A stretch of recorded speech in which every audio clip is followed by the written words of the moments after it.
One of the main reasons why the Kimberley is such a successful place to farm pearls is because not only you have the access to that beautiful wild stock of shell beds around Broome, but you've also got access to all these amazing bays that the Kimberley geology creates, which gives you nice sheltered bays away from cyclones and destructive winds.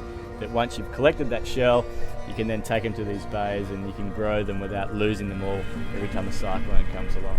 It's all happened over a long period of time, and so it's the sum total of 50 years of trial and error and gathering better ways of doing things, and fisheries in general are getting more and more technical, and I think the pearling industry is probably just like that. The first cultured pearl farm was Pearls Proprietary Limited, set up in Curie Bay, and I think it was about 1956, and so that's when we started pearl farming in the Kimberley and in Australia. And then Cygnet Bay set up in about 1959-60, and we've been farming here ever since then. Farming is a real science of subtlety, so to look at, it hasn't changed a lot. We still entirely rely on having these beautiful healthy shell.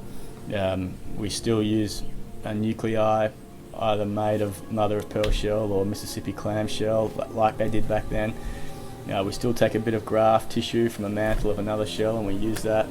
So each shell is actually a combination of three. You've got your host, your donor, graft tissue and your nuclei, and we still generally insert that in this sort of same area for it to grow. But it's the subtleties that we've got better and better at, and over decades and decades of R&D. Instead of getting 60% retention rate, these days we'd like to think we'd get 80 to 90 or more, and instead of getting 5 to 10% round, these days we can get 20 to 30 or 40% round pearls, and so we're just understanding it a little bit more. We're constantly getting better and better at it, and now of course where sophisticated science comes into it is at that genetic level, so we're able to look right down past the absolute most fine end of our industry and the animals that we work with, and we can start breeding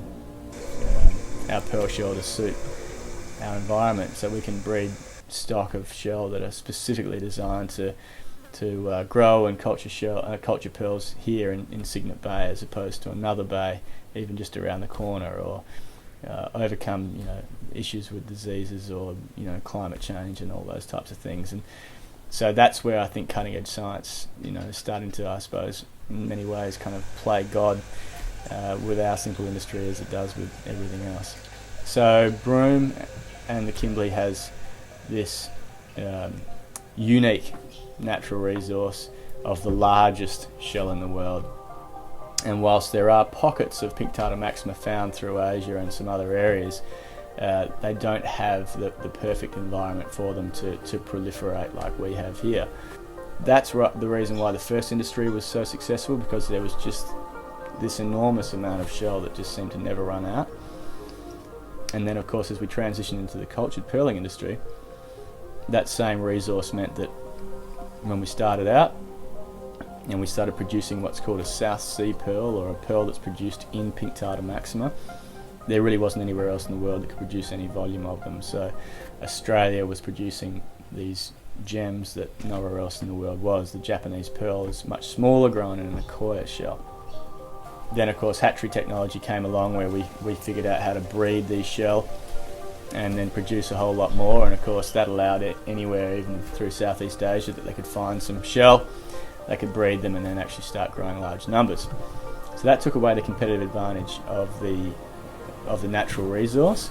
We grew gems that no one else could, whether it be the quality or the size, and that's because again of that Kimberley marine environment. It's just perfect for that animal.